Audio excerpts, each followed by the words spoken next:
The other little pro tip that I think a lot of people ignore, Eric, is the preview text, Yes. So that preview text is critical. And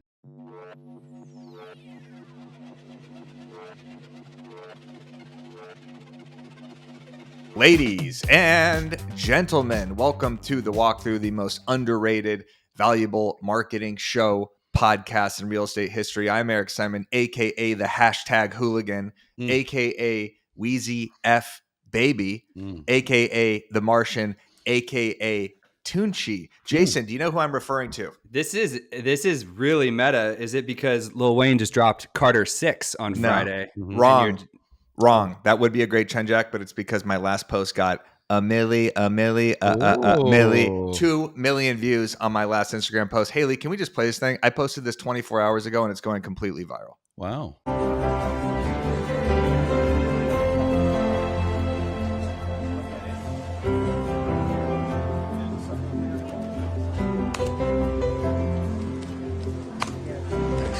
All right. So there you go. Yeah. 1.7 million views on that post. You know how long that post took me, Chris? 60 seconds probably. That was less, judging by the quality. 30 seconds. Yeah. And of course, it was really funny. Good job. Thank you. We have our great co-host Jason Cassidy, aka Surf and Sell Cassidy, aka Commission Beach Cassidy. You're just not even trying anymore on mine. It's okay though. When you have 1 million views, you don't put as much effort into your tried and true things like the podcast names, but that's okay. Exactly. And we have a very, very special guest. Chris, you want to see what ChatGPT came up for your intro? Yeah. I want to hear this? Love that I'm there. What did it say? It said this: Chris Smith, the co-founder of Curator and a best-selling author known for helping real estate agents grow through proven no-fluff marketing strategies. His books that Jason is holding up, The Conversion Code and Exactly What to Say for Real Estate Agents, are go-to resources for mastering lead gen and conversion with candid, tactical approach. Chris has become one of the most trusted voices in modern real estate marketing history. Yeah, ladies and gentlemen, welcome Chris Smith. Awesome. Yeah, not bad. Jeez, I should send Sam Altman a Venmo. Seriously, right? Hey, ChatGPT is finally pulling up stuff about BAM, Jason. I asked it the other day, who are the best real estate marketing follows? BAM, number 1. Nice. So I'll have you know, and this is not a sponsored plug by any means, but I listened to a podcast. I listened to This Week in Startups, which is like an offshoot of the All In podcast, the JCal. Yeah. They were talking about this company called Athena. They were going into GEO, which is kind of an offshoot of SEO, but it's for generative engine optimization on basically how to get your name brought up on these AI search results. And so I'm diving into that. We may have to have an episode in maybe a few months after I get some results back with some GEO stuff so we can get our stuff ranked on ChatGPT. Yeah. Ooh. Well, fun fact, just to throw this out there for people that have the book and have read the books, like they're feeding the entire books to the AI because you can go in and say, create a 30-day marketing plan based on the conversion code, write me an email using magic words from Exactly What to Say. Like it's got the whole thing in there. Yeah, it's pretty cool. It just sucks because like that new edition that you just showed, I would have changed every single chapter had it come out 12 months later. It was just right before AI. I mean, that thing would have so many prompts in it.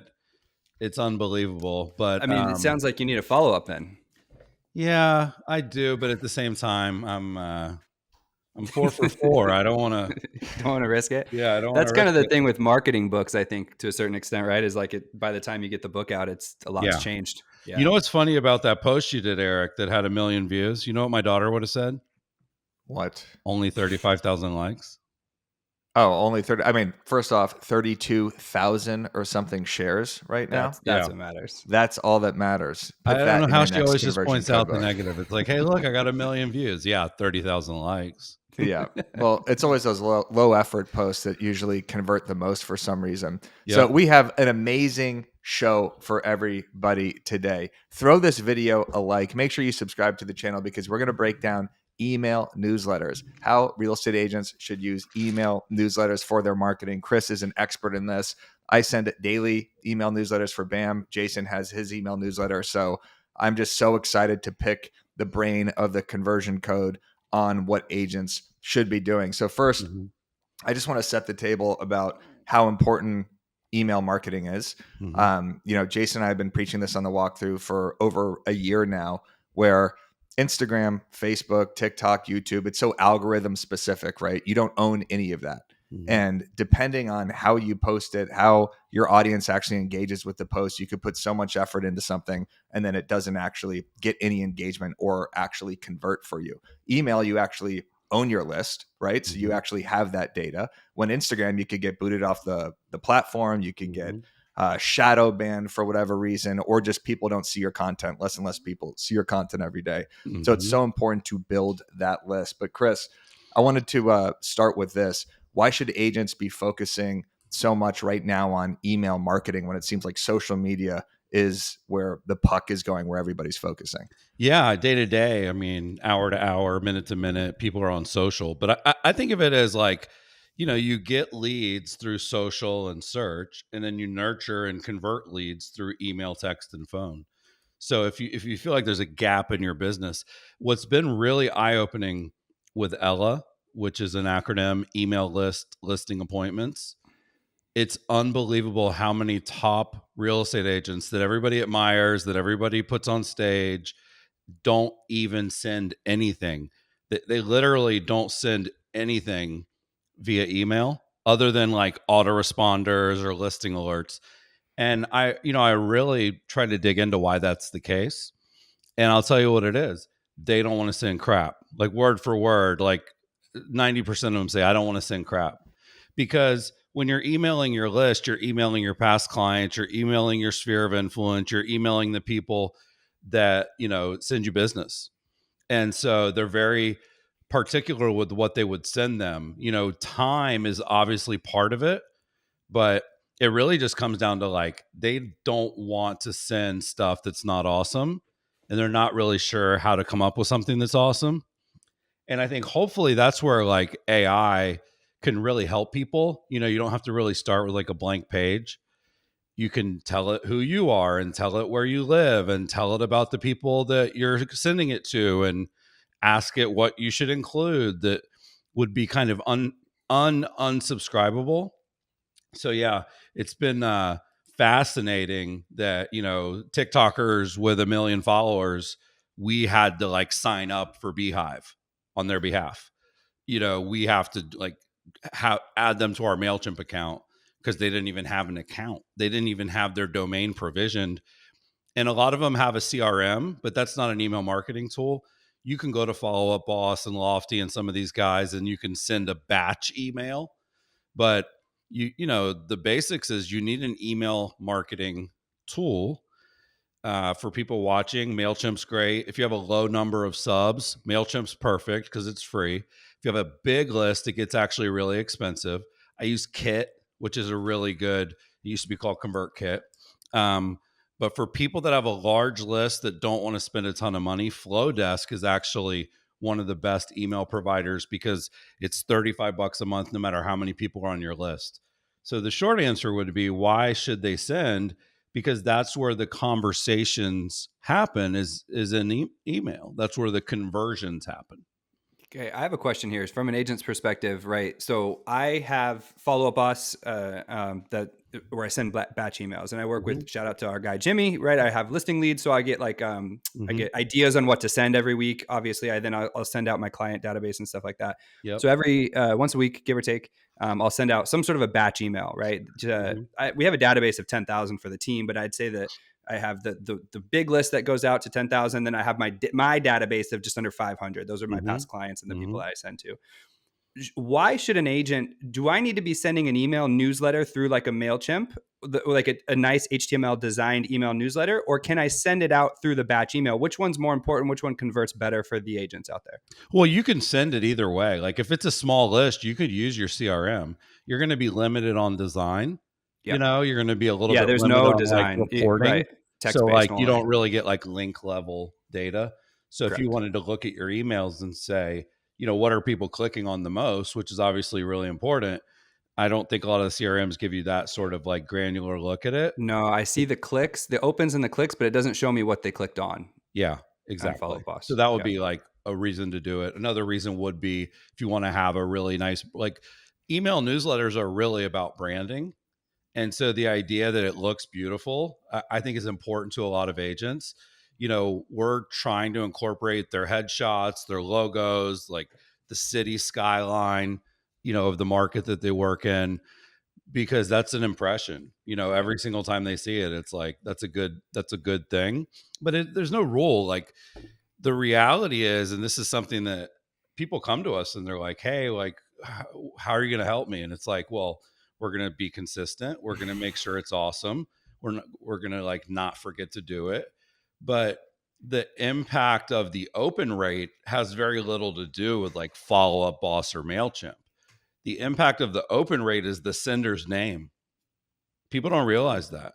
Like, I sent an email for a guy that had never done an email in his whole career, and he got an 82% open rate. And I'm like, dude, how did you, like, what did you do? He's like, well, people like me. So that's something to keep in mind, that, like, your open rate's probably established if you've already been sending. So you can do some things with subject lines and preview text and, time of day and day of week. And there's some stuff you can do there. But I'm guessing, Eric, like, with, you're sending every day, your data is probably, like, within, a margin of 2 or 3%. It's not like all of a sudden you double your open rate because you got really clever. Yeah. So I want to get into our newsletter, but we just started sending it in 15-minute increments as opposed to sending it all at once. And we have 5x our click-through rate overnight by doing this. On the last week we started doing this. Is there a reason behind that? Or is it just because when we mass send, for whatever reason, I don't know. Yeah. Well, your deliverability is probably going up. So you're probably more likely to land in the inbox, the primary inbox. Instead of the promotions, that would be the most logical reason. If you take 100,000 people and you send to 10,000 10 times instead of everybody at once, that would be important. Like, one thing a lot of people don't know they can do is, if you go to your it's called Google Postmaster. It's like a weird setting inside of Google. Everybody has a domain reputation right now, a sender reputation. And for many realtors that we look at, Eric, it's bad. Like, they have, like, low, bad. You want it to be high, medium, or high. And one of the hacks there is there's these services, and especially if you've never been doing any email marketing, right? You have no reputation. So there's services that you can invest in that will basically warm up your domain so that it has a good reputation when you start to mass email. One is called Instantly. And it's basically, it's really smart. It's a bunch of other people that use Instantly sending emails to each other that are, like, almost like Latin gibberish. They're not even meant for anything, but it gets your domain reputation. It's like, oh, this person's emails are supposed to go in the inbox, right? It kind of starts to learn that, oh, people are not unsubscribing from this guy's emails. Like, you can kind of, like, basically trick your way to having a good reputation before you start sending. But those are the little things nobody talks about because they're boring and they're stupid. And it's like, I wish I didn't have to do any of that. It's like juicing the algorithm, Jason. Right, for email. Yeah. Exactly.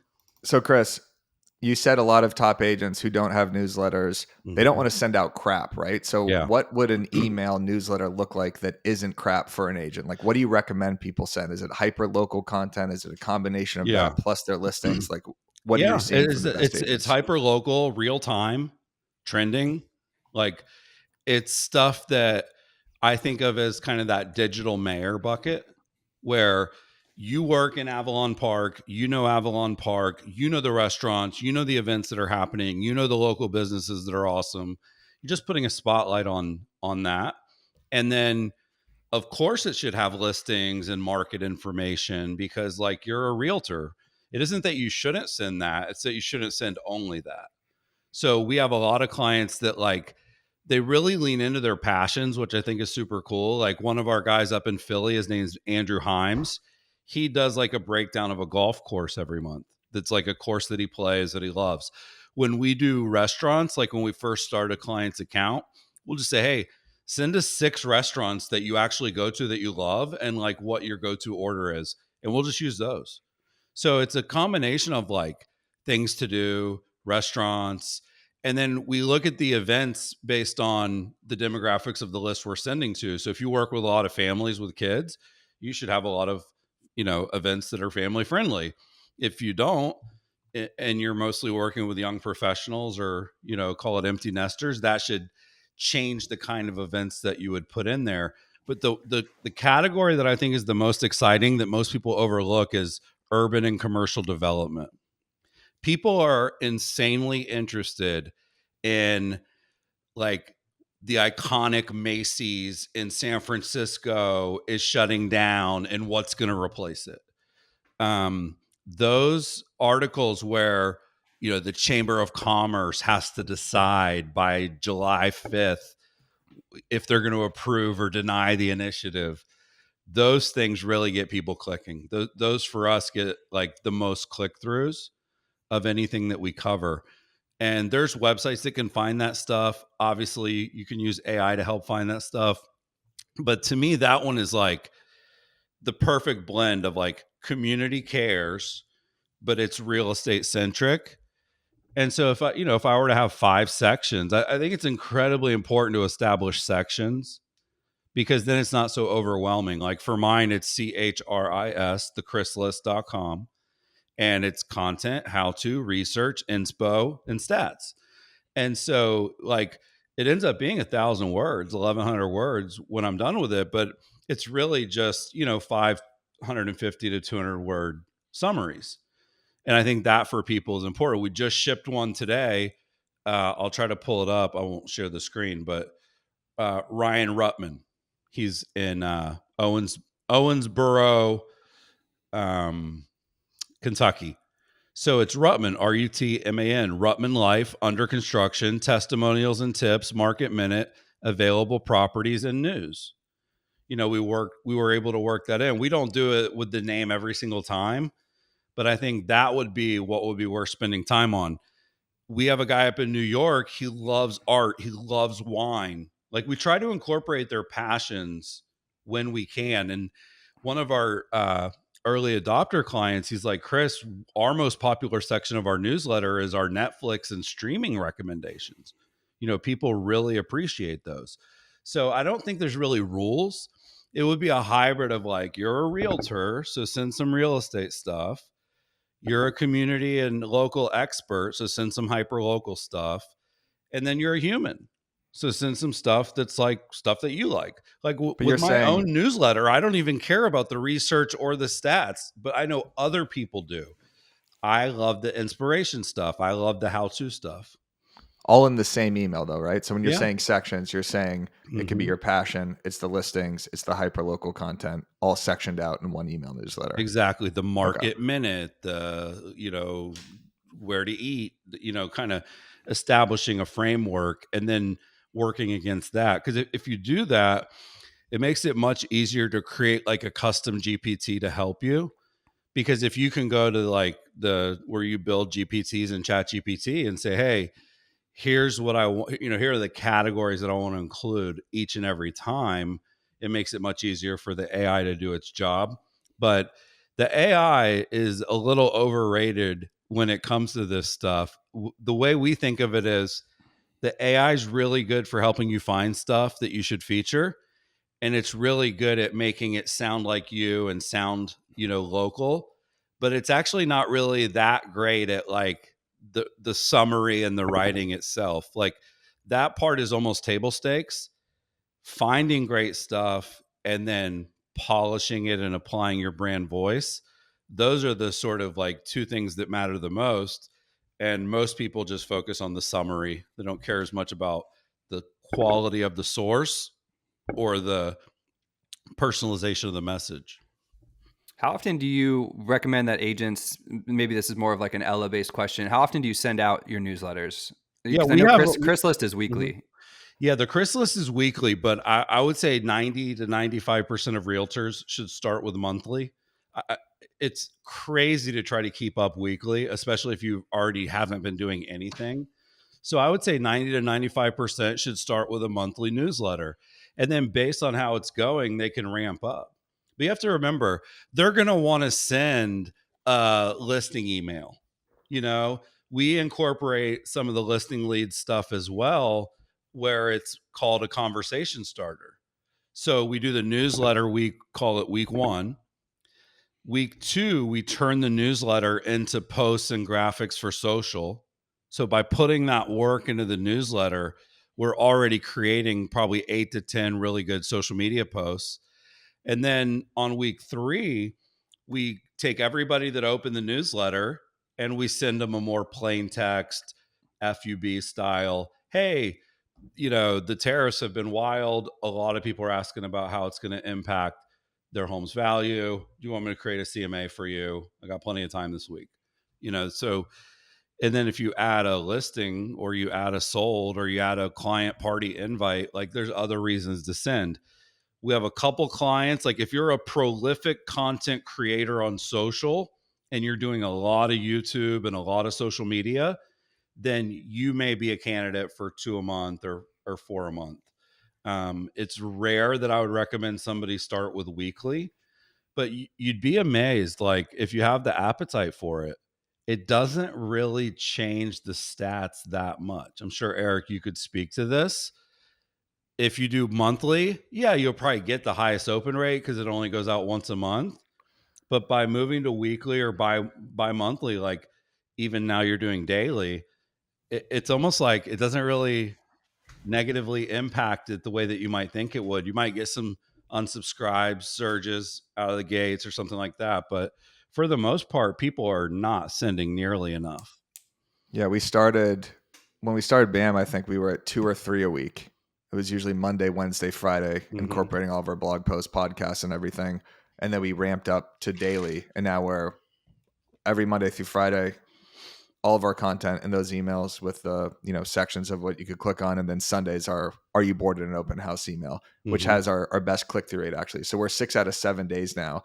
And just like you said, our open rate maybe dropped a little at the beginning, but is consistently kind of rising now back over time. And we're basically right back to where we were when we were just doing the 2 or 3 times a week. Yeah. And you got to think you're hitting different people. So like I'm trying to get Kit to roll this out where like, I want to know the percentage of my total list that I've touched. You could pull some reports and probably try to figure that out yourself. But yeah, like I send my Chris list Tuesdays at 2. It's probably a really bad time for a bunch of people. Like I should mix it up and send it Thursday every now and then, or try the Saturday, try the Sunday. Like, if you're going to send stuff about open houses and listings worth seeing, like the weekend makes sense. Craigslist put out data that, they get the most traffic and clicks and leads and views on the weekend, because it's just like the classifieds. The classifieds with real estate listings was always like the Saturday and Sunday paper. It wasn't every day. Yeah, I was going to ask you, when do you recommend agents send these newsletters out? I guess it just depends on the content. So if they have an open house Sunday, obviously you're not sending that Monday, right? Yeah, that's what's tricky for us as an agency because, we have to get them to sign off and approve some of the stuff that we're doing. And so they'll send us a listing, but then they don't get back with us. And now the listing's pending, or we'll include a really cool event, but a couple days went by. So now the event already passed. So we have to go back and change that. The best way to think about, like, if you looked at all the email open data of every industry, every niche, it's the middle of the week and the middle of the day that does the best. So Tuesday, Wednesday, Thursday is going to be typically a much better option than Monday or Friday. And then, anywhere between 11 and 4, somewhere in there. We have the challenge, Eric, of course, of having a list of people all over the country. And so I send it 2, but that's really 11, and that's really 1, and that's really 12 for a lot of people. I think where I'm trying to get people is like, how you go to work and you like kind of work in the morning and then you kind of hit this point, you're like, yeah, I did a lot of work today. Like I'm going to keep working, but like, that's where I'm trying to catch people is before they go to the gym, before they go home, but after they've, kind of focused on work through the lunch break, somewhere in there. What would you say if you've got agents out there? Because obviously, if they're not sending email or they're just starting from scratch, it's pretty clean, pretty easy. Just get started, put out good content. But what if someone has been sending emails maybe inconsistently, or maybe they've burned through their, you called it Google Postmaster, right? Their domain is should they start on like a new platform if they're on MailChimp? Should they switch to Flowdesk? Does that help at all? Should they get a new domain? How does an agent maybe who has been unsuccessful at getting their emails out maybe restart? Yeah, you can always ride the back of the provider, but they never recommend that. So you could send from MailChimp.com/8499732 user. They all recommend, like, long term, you want to use your own domain. If you don't have much of a domain reputation, just make sure you send really good stuff and you'll be fine. If you have a bad reputation, I don't think it's the worst idea to consider setting up a new domain and starting over. Instead of it being Jason Cassidy, or instead of it being like the CassidyTeam.com, it would be like the CassidyEmails.com, like something kind of on brand with a new newsletter. I like to give the newsletter its own little brand. So the Chris List, the Rutman Report, the Daily Dose, Peggy's Picks, like, and so you could also think of, maybe getting a domain that lined up with that. But as long as you're medium or high on that Postmaster authentication, you should use your primary domain. But it can cause problems, because if your main domain starts getting flagged and, marked as spam, and then all of a sudden your regular emails start kind of disappearing into the ether.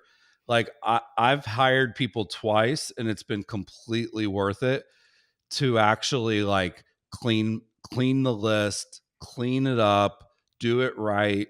Like, when I ported from using Curator over to using ActiveCampaign, I had been sending consistently for years and had 35-40% open rate. The first email that I sent from ActiveCampaign was like 11%. So I was just like, hold on a second. So, like, I went on Upwork and found like an email, like, list cleaner that specialized in ActiveCampaign. That is an investment worth making. I've done it twice. It was $1,500 both times. But if your email list is a driver of revenue and conversions, you'll pay that all day long. There's also tools.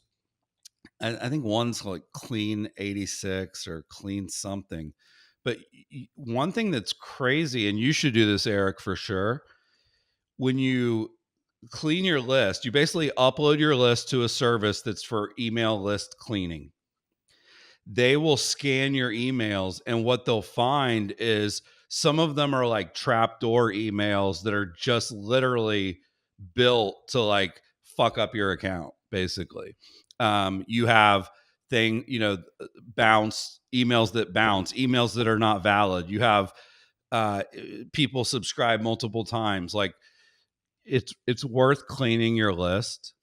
I forget exactly how it works, but basically people will subscribe you to other email lists because you subscribe to their list to try to hurt your reputation. It's like all these spammers and scammers. So I would recommend, like you're saying, Jason, you haven't done anything in a while. You haven't really been sending emails. The other thing you can do is, so the filters in your CRM can help you a lot. So what I always recommend is high quality categories, which would be past clients, sphere of influence, vendors, people like that.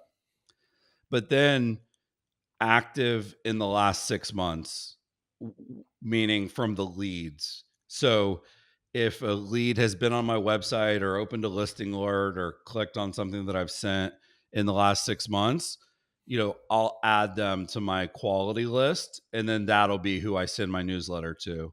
But you don't want to go back much further than that, because if somebody has already been ignoring you for 6 to 12 months, it doesn't matter how good your newsletter is. So you're basically trying to find that sweet spot of as many contacts as possible, but without sacrificing open rate. Yeah, that's interesting. I think about our lead pond. So we have our database. My entire team has the database, and then we have about 25 or 3,000 people in a lead pond, which are basically leads that we've gathered over a decade that either didn't do anything or whatever. And I always feel like it's actually hurting us to send to that because Mhm. those people don't know who we are. Much lower open rate, much higher spam rate, unsubscribe rate. And Yeah. so like I feel like hitting a lead pond like that could actually backfire. Obviously, like we're hoping to see hand raises come out of that, but you got to focus on the more active people, I think. Yeah, and you have to be like all the professional email tools suppress your list Mm-hmm. automatically. It's actually one of the challenges of growing your list is that if people are not opening 2, 3, 4 times in a row, your email newsletter tool will just take them off the list because they don't want you to basically like scream into the abyss. So it's not an unsubscribe, right? The person didn't unsubscribe, but the tool suppressed them. So I have had thousands of people get suppressed over time just because they weren't opening. But at the end of the day, that's probably better for you. What I would recommend was some of those lists that are like old, inactive, like address that with the message you send. Like, la- this is my last attempt. You know, we've got you in our database. We don't want to send you stuff if you're not interested. If you are, reply right now or click this link and that'll like renew your subscription. If not, we're never going to send you anything else again. Like be I was willing gonna to cut the cord. I was gonna ask you about CTAs in the email. Mm-hmm. So after you have your sections, you're an agent sending us. Do you recommend saying, share this with someone else that might like this newsletter? Do you recommend them replying? Does replying Mm-hmm. actually help the health of your list? Mm-hmm. What do you recommend agents say at the end of their emails? All right, quick little break from this amazing episode about email marketing to put you onto something that's also helping agents dominate online, and that is experience.com. If you haven't heard of it, this platform gives real estate agents a free profile to boost your visibility on Google search and maps. We're talking 93% of users showing up on the first page of Google. From one dashboard, you can manage your entire online presence, collect and showcase reviews, track customer sentiment, and even share client feedback straight to social.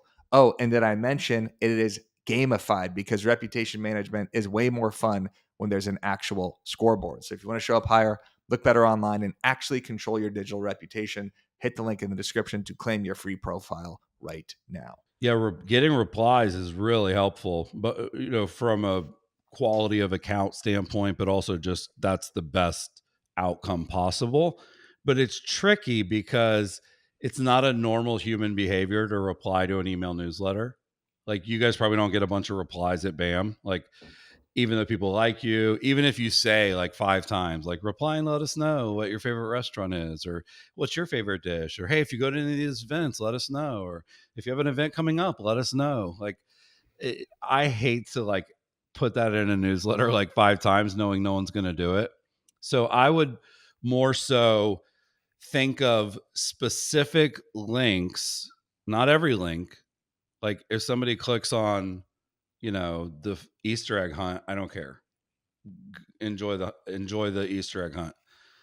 But if somebody clicks on, you have a listing in there, and then there's a call to action that says to see all of the other, like buying a home soon, to see all of the other homes for sale right now in Ball Harbor, click here. That becomes something that I'm really interested in.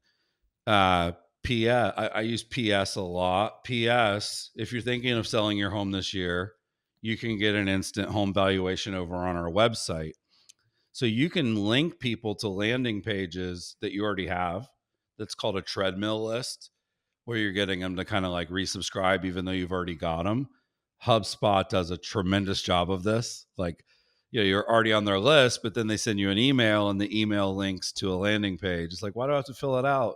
You already have my email. That's why.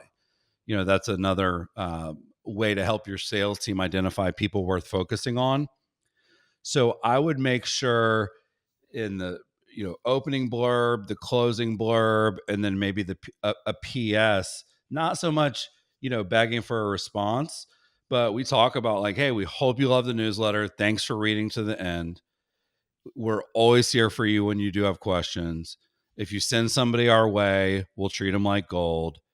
And by the way, here's a recent review we got, so kind of sprinkle them throughout, but being realistic with the expectation. Now, when we send a conversation starter that's, 2 to 3 sentences with a question mark, that we're actually hoping to get a couple dozen replies. And we often do, but just the right expectation. The open is the win, Because yeah. the problem with a lot of these newsletters and ours, so because we send it 6 times a week, so we're getting 20, 30 unsubscribes every time we send it.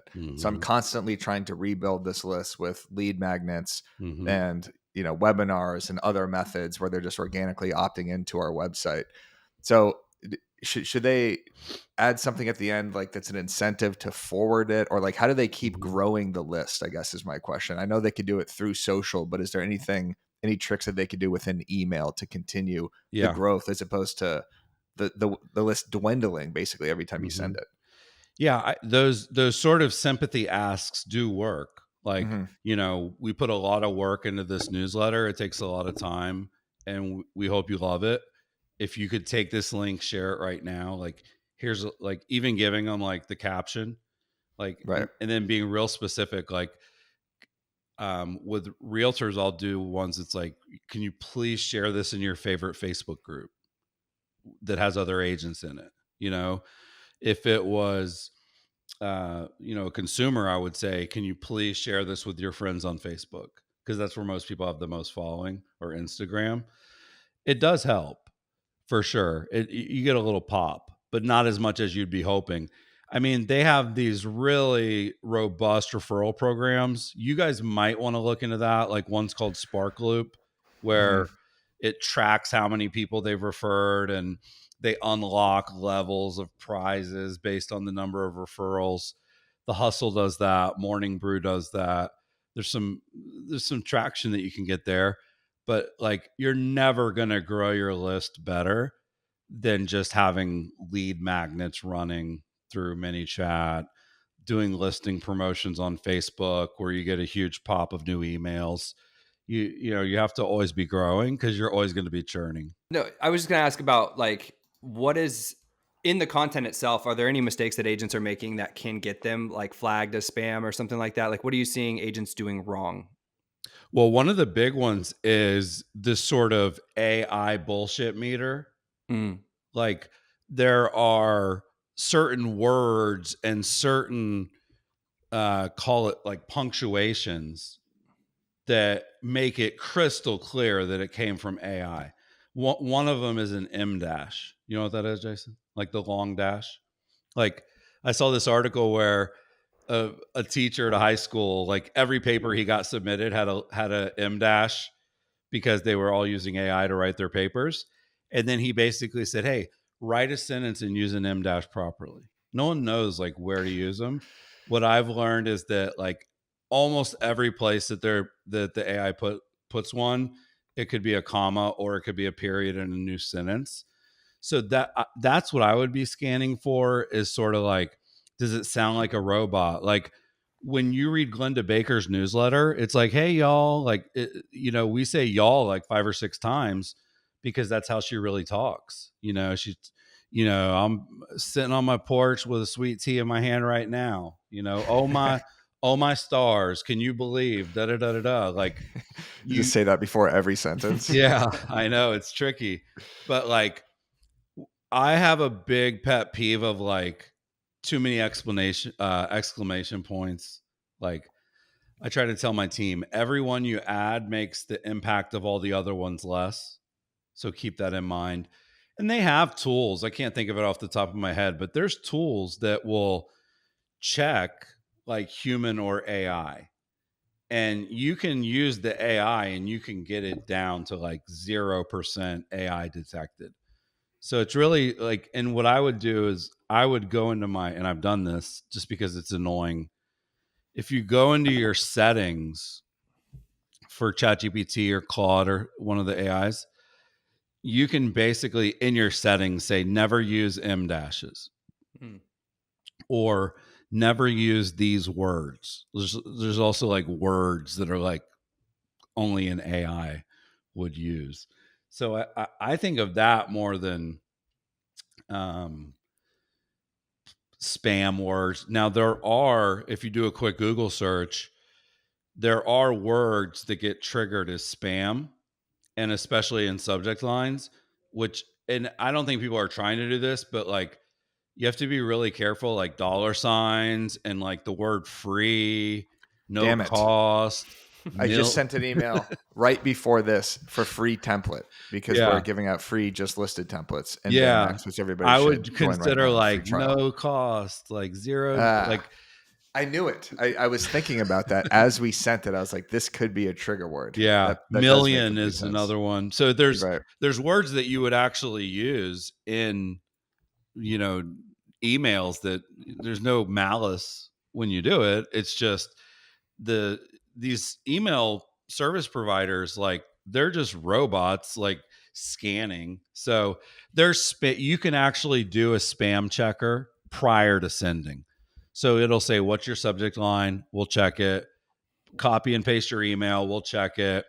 Some of the tools like Kit, Active Campaign, they have those things built in. So it'll literally be like, this is going to this is going to flag the system. Can you go back and edit, change these few things? But yeah, I would be looking at, AI checkers, spam checkers, those kinds of things. There's so many free and cool tools for that. And then the other thing is like subject lines, they do matter. It isn't that they don't matter, but what I like to do is, just write the newsletter and then take the newsletter into AI and say, can you give me 10 subject lines for this newsletter that would get the highest open rate possible? The other little pro tip that I think a lot of people ignore, Eric, is the preview text, Yes. So that preview text is critical. And the Chris list, I usually choose like one of the things that's the most sort of like clicky for the subject, but I don't want people to think that's the only thing in there. So like the one I sent yesterday was like the OnlyFans open Mm-hmm. house, and that one did really good. But in the preview text, I put like plus, a math geek realtor that went viral on YouTube. I think you guys actually interviewed that guy. So I try to use the preview text to complement. Um, One of the biggest recommendations I would use for people is in your subject line or in your preview text, you should try to use like the name of your area, you know?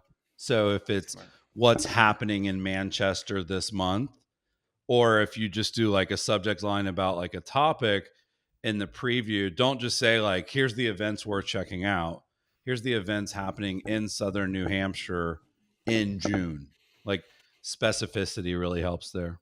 What about emojis? I heard Sharon give a talk in Mm-hmm. California, Mm-hmm. and he said to not overuse emojis. So I'm trying to use them, once every 2 or 3 emails. Like Yeah. yesterday, I think we said, stop making this lead gen mistake, and did the stop sign at the beginning. And Yeah. then the preview text said, plus Mm-hmm. free template inside with the eyes thing, right? So it's kind of like drawing you in 2 different directions. So Yeah. should agents be using emojis in their I think of emails? them kind of like the exclamation points. Right. Just don't overdo it. But like I use one in every subject line that I ever send, but then I never use one in the preview text, stuff like that. I'll mix it up where I'll do like a mid subject line emoji. Those I think are underrated. Into the subject line emoji, like the eyes looking back at the subject line. I try to make the emoji relevant to the subject line. So like for the OnlyFans one, I did like a lock and a key because I think the OnlyFans logo has a lock and a key from what I've Ask heard. Jason. Yes, from, from what I've heard. But where a lot of our clients are really cautious is not so much the subject line even, but the email itself. So like we work with this guy, Brian Sperry. He's in Orange County, Newport Beach, Corona Del Mar. He basically is like emoji free, you know? So that to me is more about your brand. If your brand is playful and youthful and modern and hip and cool, you would use more. If it's not, you would use less. So probably where there's an opportunity for a lot of people is to use a few more in the email itself. So instead of a bulleted list, for the 3 events you're going to feature, it could be emojis that represent the type of event that it is. If you have a call to action to watch a video, you can do the video camera, or the eyes looking at the link, like ways to draw attention to your links. But yeah, I think he's right with like, I don't think you should overdo anything, so emojis would be on that list. I don't think most realtors are overdoing it with emojis, but you can tell like when they do, or even when we do. A real popular one is like the green checkbox. So it's like, on this webinar we'll cover check, check, check, check, check. Like it is impactful. It draws your eyes. Like, I think emoji is kind of like the new bold or italics or underlined. It's kind of a thing that can draw attention to something in an email. But I haven't really seen a huge difference in open rate, unsubscribe, click rate. I just do it for the aesthetic of it. I like my stuff to be cool and awesome, and so I put a few in there. Just like old Instagram posts, Jason, going back in your email newsletter and seeing what email subject lines worked the best in the past to kind of replicate different versions of those, right, Chris? Like, Yeah. if I had a caption that worked well 60 days ago in a text, I'm going to put that on a meme and then put that on a video. So we 100%. notice, Like for my audience, which is realtors, like almost anything with Zillow and the subject line does better. So I try to use buzzwords and keywords that I think really resonate. One of the ones that I don't think I invented it, but I just heard about it in passing, and then I tried it, is the apology email. Have you ever tried that, Eric? where you make like a fake mistake. You basically just apologize, like an apology from our CEO. And then what's in it? Well, like for a realtor, it'll be like, I'm sorry, or I screwed up, right? And then it would be like, we had a listing that we knew was going to get a lot of attention, and I forgot to send it to you, and it had already sold. That kind of a vibe. Like, I had I'm sorry, I'm too good at my job. Yeah, exactly. I'm so sorry, but we sold out of if you can tickets. basically say sorry. Amazon messed up your order, right? Those kinds of things. Like, Amazon doesn't have what you're looking for, and then it would be like, because they don't sell houses. Da da da da da. Like, it's kind of like newsjacking, right? It's like brand jacking. That stuff does incredibly well.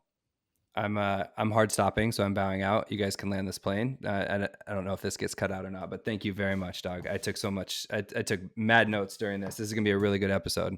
Awesome, Chris. So I appreciate you coming on. But there's still Eric still needs to land. I got to keep going. Chris, do you have another 10 minutes? Yeah, Chris, I could talk to you for hours on this. It's so fun, right? It's so fun. Yeah. I'm obsessed with email marketing because it is by far best converter with anything. I mean, Instagram for the top of funnel stuff to get people into email. But in terms of what I look at every day as the head of content at BAM, it's what's the open rate like? What's the click-through rate like? And what's actually translating to more views on the website, more sales into BAMX, more sales for our events like BAM Camp. Yeah, I don't know why people don't get as excited about their email stats. Because it's not front facing. Because if, I post an Instagram, like, I was just bragging about that one that I did earlier yesterday. People could see the amount of shares, views, and comments. Yeah. Right. For email, no one sees it. That's like an internal statistic. Right. So that's why it's not as exciting. It's more exciting for me because I know what it translates to. Yeah. For the average agent, they're not going to be like, hey, 60% open rate. But you know what's actually good, Chris, is I've seen people do this. I'm trying to think who did, because I want to credit them. It might have even been you. Most of these things actually do come from you. But Jimmy has a lot of good ideas too. Sharon, there's a few people of course. Are the genesis. Yeah. Me, of course. So a lot of people will post on their Instagram story saying, our last email got a 65% open rate. Yeah. You're going to miss out. We're about to send the next one. Sure. Click here and subscribe right now. So if you're trying to get new email subscribers, create that sort of FOMO of, hey, I'm about to send this out. I'm going to give you the best restaurant that just opened, a new listing, and a gift card, right? Like that sort of FOMO gets people to sign up. So how can agents get more signups through social? Sure. I think that's a really smart way to do it. I actually think the idea of like applying that to like buyers too, like 3,200 buyers saw the last listing that we sent by email. If you want your listing in front of 3,000 buyers, Yeah. from our exclusive list, I think that's cool. One of the things I'm working on right now, I'm building it in Lovable, is a visualization tool so that people really understand, like, if you were on stage and there were 900 people in the audience, you would be so nervous and so excited to talk to a group of people that big. And that's what you're doing in most cases. Like, I mean, how many people open BAM emails? Tens of thousands of people, like over Yes. 10,000 people. Yes. Like that's like an arena. Mm-hmm. Like you could fill the Kia Center. So that's what I'm trying to do with the data visualization tools that I'm helping build for Ella, is like, I want them to understand the context, and then I want to make it front facing. Like you said, put it out there. So I think, yeah, anytime you're about to send one, hey, in 2 hours, our next email newsletter goes out. Here's what it's got in it. Make sure you're subscribed. I definitely think getting a domain specifically to subscribing is a good best practice. thechrislist.com.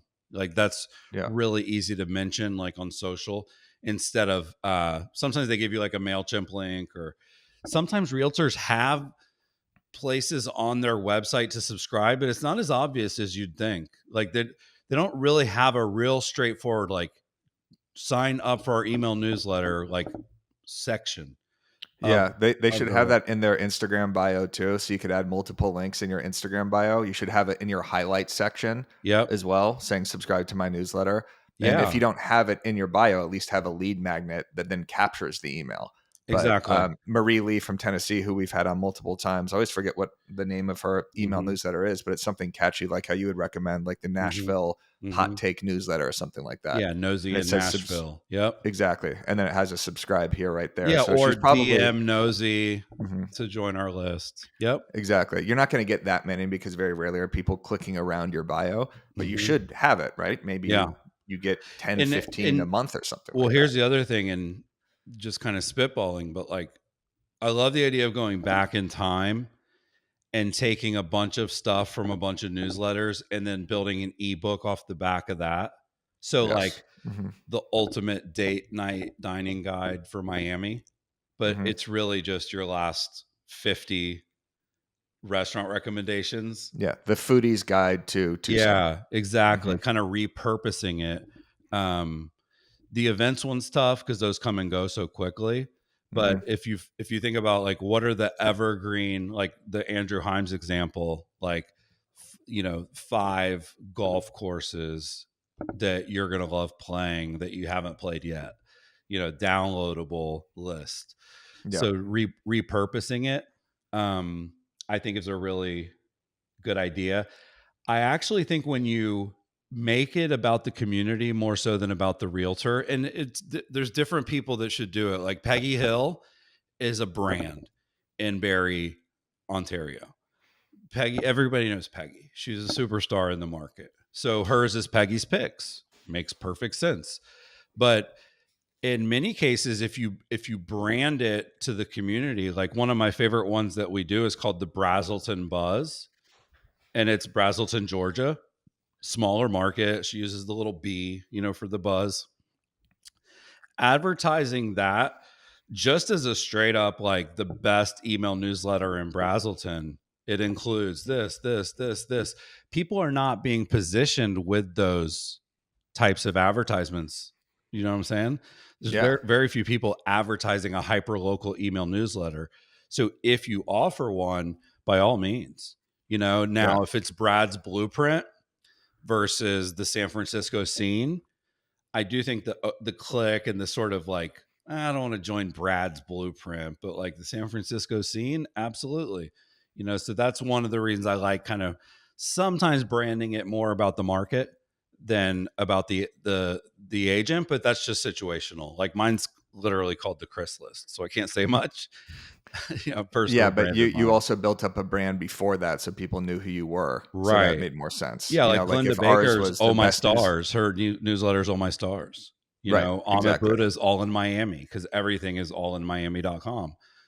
So that's another thing. But I just We hope had more this. people take action, and like the goal is for people to respond and be like, thank you so much for sending it. This is awesome. I read the whole thing, like, especially for your first couple that you send, make a big deal about the fact that like, hey, we're going to, we think this is important. We think it's important that we send you more than just listings. This is an important thing for us. Like, let us know what you think. Like Yeah, people will reply, even though what we said earlier, it's not some of the natural best to. feedback we get from the BAM newsletter is I look forward to opening this every day, right? Because Yeah. it's like every day, 3:00 Yep. or 6 Eastern, depending on when we send it. Now They're getting let me throw all one the thing all the out there though, news. because BAM, Inman, you guys have an advantage that you're publishing mad content, Correct. right? And so email for you is almost just a distribution for your articles. Yes. Well, with newsletters like The Hustle and Morning Brew, those are what really inspired me when I did the Chris list. I'm like, oh, because I was a blogger for a long time, dude. Tech Savvy Agent, like, had one of the best blogs in the industry, probably before you even got into the industry. Like, I was like 27 and doing YouTube and podcasts and blogging, and I loved it. But during that era, if you didn't publish a piece of content to link to, you really wouldn't send an email. You wouldn't link to other people's stuff. And that has been the big unlock for me and for a lot of these really good newsletters, is that you don't have to create the content about the thing happening at the Chamber of Commerce, about the new speed limit change or the property tax change. Like, you can curate for sure. And that makes it a lot less daunting. Now, if you put out a bunch of videos or you do publish a lot of content, absolutely, email's good to distribute that. But I wouldn't let it stop me anymore. There's so many great sources on the internet, high quality sources. Like a good quick pro tip is like, if you go to ChatGPT and just say, hey, I'm a realtor in San Antonio. I want to start sending a newsletter, but I want the sources to be credible. What are the best hyper local news, food, events? And then you can just get a PDF with like quality sources. And then when you go to run your chat for writing the newsletter, like, please use these sources only. These are vetted. Another cool tool is called Spark Toro. Have you ever tried that? No. Dude, you would love this. You go to sparktoro.com. You can search any keyword, any industry. You can search a city, and it will show you the most popular blogs, social media accounts, podcasts, YouTube channels around that keyword. It's really cool. So that's another place to find like high quality hyperlocal sources that maybe not everybody knows about. Clip it. That's a good clip right there. Just making note of this. I have like 7 things circled here for all Nice. the podcast Rand clips, so Fishkin. this Do will you be a know fun one. Rand Fishkin? He was SEO Moz, and he would do Whiteboard Fridays. He's like the most famous SEO guy. Super cool. Spencer's an investor in Spark Toro. Like, it's really cool. It's like, especially for you as a media company or for people looking for hyper local stuff. It's really amazing. Yeah. And I'll then the other definitely one check I would that throw out. out there is Answer the Public. Yep. Neil Patel bought that. And that's another one where like, can we make sure that the content we're putting into our newsletter is stuff people actually are looking for or interested in? I want to ask you one more question from one of our BAMX members, Cheryl Martinez. Mm-hmm. She said, best practices for adding new email addresses. So we talked about, the guides, Mm-hmm. but say someone comes to your open house, you have 10 new emails. Do you just plop those into your newsletter, or do you send them a welcome email? What's kind of the strategy there? Folks, if you have an email newsletter, you're already standing out from the crowd. But if you want to stand out even more, Reminder Media is a resource you have to check out. You get your own branded print and digital magazines, email newsletters, and social media content. Reminder delivers these resources to your contacts on autopilot, keeping you top of mind with your database. All you got to do is focus on your follow-up calls and watch referrals and repeat business come in. Use the link below to try out Reminder Media. Yeah, you want to have a sequence when you get a new subscriber, whether you type them in manually or not. I would set the tone, like at the open house, I'll say, hey, we're going to put you on our newsletter, which you're going to love. Like, it's not salesy. It's just all about the area, the schools, the restaurants, things to do. And then when you add them, it should say, hey, welcome to the Chris list. It should set the expectation. You should say, if you can take 1 second and move this to your primary inbox, that way it doesn't ever end up in spam, or reply to this email and just give me a thumbs up. That way it confirms that you want to get the future editions. So, I built a 5,500 person database of emails by literally at the end of the day, every single day, typing in people's emails from business cards that I would get at events. And so, yeah, manually adding people is a big unlock. And I would be doing it like crazy, but what I actually do, which I don't even know if anybody's ever thought of this, like I just go to the landing page and type them in. So I just go to the chrislist.com and put because I'll get emails all the time like, hey, can you add me to the Chris list? Or even if somebody's like, hey, can you unsubscribe me? Like I just scroll to the bottom and hit unsubscribe from the one I sent. But I'm going to admit something right now, Chris. So when I first started Broke Agent, maybe it was year 2. Year 2. So let's call it 2016.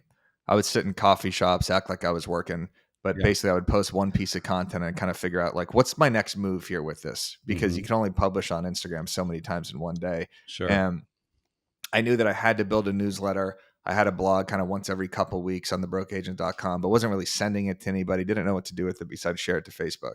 So for about a week, it's called a couple of days, I sat there in a Starbucks on Montana and Santa Monica and just typed in theagency.com. And I literally copy pasted 100 plus emails. And then I went to Coldwell Banker, Hilton and Highland. And I was just like, you know what? I know these people kind of because I worked at Hilton and Highland. Yeah. Don't do that. Obviously, you should not be doing this. But I spent probably honestly 24 total hours doing this to build kind of like an initial just to have something. Just to have something, because I didn't have an email capture. I had that whole unlock in 2018 with the ebooks and the Instagram guides. Yeah, that's how, we built our entire list organically, and it's been a fucking battle building this list because we have not bought one lead, right? Yeah. We haven't. It's all through webinars, ebooks, lead magnets, everything. And like I said, every time we send an email, we lose 20, 30 subscribers because that's just what happens. Yeah. So every single week I'm looking, so it's like treading water until we have kind of these bigger events. But it's tempting to buy lists and to cheat. It is. We have a client, I won't say his name. He's in Long Island. He has 400,000 emails. That's psychotic. He bought every email of every person in Long Island, and he gets like a 4% open rate. Right. And it's like, so what's the point? It's a lot of people, but it's sort of definitely not the best way to go. Now, if you're strategic, like you were being strategic, you were adding people that kind of knew you kind of knew them, you knew they were, you were going to send them cool stuff. Believe it or not, like there's a thing called Hunter. Have you ever tried Hunter? No. What is it? Hunter.io. And so let's say like I live in Central Florida, which is the headquarter of Publix. So I can actually go to Hunter.io and put in Publix.com, and it will go scrape and find every public facing Publix.com email on the internet. So like for a fee? Yeah. Yeah. Well, you can run a couple searches for free. Right. But like, and it'll break them down by like VP, like it'll be like stock boy, cashier, like it kind of knows what they are. But that's, when you're in a professional service like a realtor, all of your information is public. You're like whoring it out everywhere you can. So those kind of lists sometimes can be fruitful. I won't go into the details, but like at Inman, like we maybe did that, because it's like, hey, do you want a list of every realtor in California? It's like, yeah, we do. Yes. This is like so hard. We haven't gotten back and forth on it because we're not going to do it. But there's been moments because, again, if you have weeks without one of these lead magnets or webinars or events, you're going down from 60,000 to whatever. Like you just keep kind of cutting away, right? It's like Tetris. It's never ending. It's never ending. And it's like, I don't even want to send an email today because what's the point of this? To get more views to the website, to eventually convert to something, or just for people to see the content? Or am I just losing stuff every time we send them? But thankfully we withheld, and I feel like really confident in our list because of that. Yeah. And our open rate is extremely high, and our click-through rate's getting better and better. And that's because the Mm-hmm. integrity of the list is important. Just like an Instagram account. You Yep. mentioned before, if you have an email list that is bad, right? Or Mm-hmm. that is deemed as spammy. Same thing with Instagram. If you bought a bunch of followers, or Yeah. you switched directions 15 different times, like you were a fitness instructor, now you're a Right. realtor, then you became an OnlyFans model, now you're back to being a real estate agent. Yeah. Like the followers are so exhausted at that point by all these pivots Yep. that, and you probably bought followers back in the day, like Yes. doesn't work. The organic nature of building these things Yeah. I had a is guy what's the other going to day. get He's you like, results. I'm like, do you post anywhere? Like, are you consistent? Because if people are doing YouTube a lot or even tweeting a lot, Instagram, you can use that, like your most popular content on social, as like a section. Like we do top TikToks for Glenda, Mm-hmm. you know, her Yeah. 3 most viral TikToks of the month we feature in the newsletter. It's a no brainer. But this guy the other day is like, I have 55,000 on IG, but just ignore that. Mm-hmm. I'm like, why? He's like, because it's Because it ain't all real. bought. So I Yeah. looked at his reels, 34 views Yeah. on a reel with 55,000 followers. Like, dude, I had the other day, this is inside baseball, and you probably get hit up a lot with this stuff more than me, way more than me. But this guy hit me up the other day and he goes, hey, Chris, watch this. And he sent me a screenshot of my account. And I had like, I don't know, 27,500 followers. And then he goes, watch this. And then like I forgot about it. And then a day later, like I had like 400 or 500 new followers. And I was, anytime you get a pop like that, it's not an accident. Mm-hmm. Maybe somebody mentions you on stage. Maybe you Yeah. guys highlight me in an email or something. So I'm trying to find it. The guy goes back. He's like, sends me another screenshot with like 300 more than the last screenshot. He's like, see what we can do for you. You're like, stop doing that. I'm like, dude, I went back and I started scrolling through the people that had Yeah. followed. Oh No my names. God. It was absolute garbage. And then he sent me a third screenshot with 50K. Imagine what it's going to feel like, Chris, when you have 50K followers. You're like, Get it'll outta suck. here. That's like a 2018, 2019 move. Yeah. And we've repeated this. This is a Gary Vaynerchuk line. He just talked Mhm. about this on Neil Dinger's podcast. Followers do not matter. They matter for email subscribers for sure. Yeah. But they don't matter basically at all anymore on Instagram, Mhm. Facebook, Twitter a little bit, but TikTok, it's the merit of the actual content. Yeah. So obviously, like if you have more followers, it could help push it in the algorithm because of the initial people that see it. Mhm. But there's no point in buying followers or trying to get to 10,000 followers, for example, because Mhm. you get the same features as anybody else. And your content is judged based off of how good it is, because Instagram's AI recommendations are so good. It Mhm. doesn't matter how big your following is anymore. So a lot of No. agents have made the mistake in the past of saying, I need that vanity metric. Yep. I have to get to 30,000 followers for whatever reason, but it means nothing. So show your sellers the views, show them the shares, the Yeah. comments. That's what actually means something. Followers, unfortunately for Yeah. me, I have mean a less than million. this. Like, do you have a million followers? No, I have like 500. But you or got a something. million views. Just Oh exactly yeah, right. exactly. Yeah. I have Yeah. 20K on TikTok. I have several videos with 1,000,000, 300,000, 200,000. It's so weird how that worked though. And Gary Vee's always right, of course, but like you used to be able to grow organically like crazy. And then it was all pay for play. And like he even said the other day, like social media is done. It's content media, it's interest Interest media. media. Yeah. Yeah. Which is Mhm. so true. And like I've kind of found a little sweet spot for myself where I think of it as like I say the things realtors wish they could say, but like Mhm. they can't say it. But if I say it, they'll share it. I know a lot of your stuff is like that too. And like I don't really necessarily love stuff like that. Like if it were up to me, it would be more like what we talked about today, like all these like tool. But dude, if I do a post like Spark Toro is awesome, check it out, it just gets crickets in comparison. No, that's for the long form. That's for these conversations.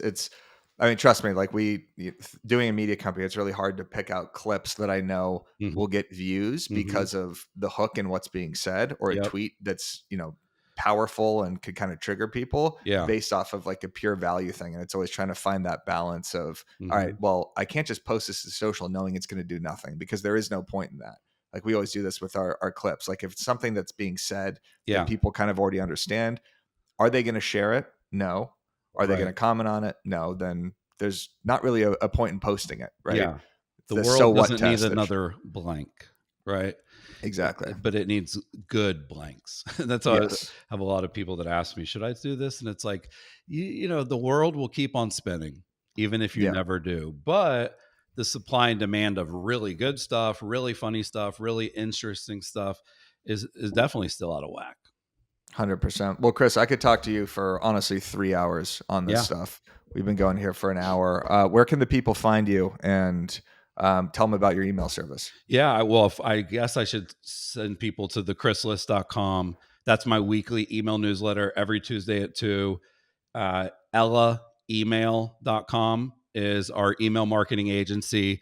We work exclusively with real estate agents and lenders, and we do hyperlocal, real-time email newsletters, anywhere between 500 and 1,200 per month, depending on the frequency. We do social media content. We do the conversation starters. And if you go to EllaEmail.com, you can actually put in your email and it'll send you examples. Or you guys can just email me, Chris at theconversioncode.com. I can send you a handful of examples. But if you've, you know, what I have had the most gratification with this, Eric, is actually small but mighty. There are so many realtors who have like 300 to 500 past clients and they weren't sending anything. So it's cool when someone has a list of 20K and 12,000 people open something. But the ROI, the stat that I found was that 87% of people are more likely to send you a referral if you do send them emails regularly. So if you've got hundreds of past clients and you don't have an email newsletter, you know, we can write and send one that'll make you look great. And trust me when I say this, once you start getting in the groove with email, Mm-hmm. you'll look at that metric more than any other metric on social, Yeah. whatever, and it's just so much more fulfilling because you put a lot of work into it, and it's Mm-hmm. kind of like the bloodline or the heartbeat of your brand, like, Yep. because that gets delivered every time. You kind of know what you're going to get. Again, with the social post, you could spend a shit ton of time on it, Mm-hmm. get it edited, and it can perform 80% worse than your last post. And it's frustrating. It's an emotional roller coaster. The email, you actually start to get the hang of. Mm-hmm. It's like, building a muscle or something. And then it finally starts to actually convert for you. It's And fun it's such too. an I exciting enjoy piece of it. marketing. Yeah. You know, mine is not spreading my other content. Mine's sort of all original content in the email itself. It's my favorite day of the week to Yeah. work on it. And you know what it does? It makes me an expert on my craft. So Yes. that was what I would leave people with is like, if you're going to research things happening in the area, if you're going to research like the commercial developments, like that's the kind of stuff you should put time into learning and knowing. And then, you know, I think of it as like you used to start with a blog and then send an email about the blog. Now you can start with an email and then do social media content that spins out of the email. And so, yeah, like if you know the market better and you know which listings are on the market better and you know the restaurants better and you know the places people like to eat more, those are all great reasons to spend a couple hours. The expectation I would set would be to sit down, research, write, and send probably 3 to 4 hours. If you know, once you get in a groove, even when you're good at it. So it is a time commitment, but So, I think it's time well spent, 100%. Chris, we're going to do a fun little exercise here. So you said earlier, you take Mm-hmm. the content of your email, you copy paste it into ChatGPT, and you say, give me 10 subject lines. Mm-hmm. That's a lot of times what we do for these YouTube videos. Yeah. So I'm going to take a lot of the questions, a lot of the stuff said here, throw it into ChatGPT and say, give me 10 YouTube titles and let's pick one for this. Are you down for Okay. that? Yeah, I'm down. All right. 10 YouTube titles, plug it in. Let's see what this thing spits out. All right. Mm-hmm. Why top agents are ditching social media, do this instead. Nope. The real reason your newsletter isn't getting clicks. Email over Instagram. Here's the data and strategy. Give me a little thumbs up or thumbs down as I'm reading these. Okay, I like What the to, first one the best so far. okay. Yeah. What to actually put in your real estate newsletter. How to use ChatGPT. Yeah. The simple newsletter tweak equals more listing appointments. No. The perfect send time and other newsletter hacks that work. Mm-mm. Is your email in the spam folder? Avoid these mistakes. The newsletter blueprint from boring blast to hyperlocal gold. That's a good one. That's, I think, the best one. Yeah. And what the top 1% track in their newsletter. I think the newsletter blueprint from Boring Blast to Hyperlocal Gold is the move. That's the winner. And then I would maybe do the preview text, that first one, why top agents are ditching social media for email marketing. That'll be the thumbnail text. Yeah. For this. Oh, perfect. Cool. Awesome. Our Sweet, work man. is Well, done this was here. fun. I'm happy to come on anytime. I hope more people cancel in the future so you can slot me in. Yeah, no, absolutely. I mean, that's why we texted you yesterday. Actually, we had 5 cancellations. Then we finally said, all right, let's get Chris Smith on. Yeah, I don't mind being the DH. I'm okay with that. Yeah, exactly. If you guys enjoyed this episode, make sure you like this video. Chris, thank you so much for spending over an hour, 15 minutes. We got to do more webinars, content with you in the future. Yeah. Every time we connect, it's electric. There's sparks flying in the air. You know, Fun, I love picking your brain about this stuff. So Thanks, subscribe dude. to the channel, go to thechrislist.com, go follow Chris Smith on Twitter and Instagram, and we'll see you next week on The Walkthrough.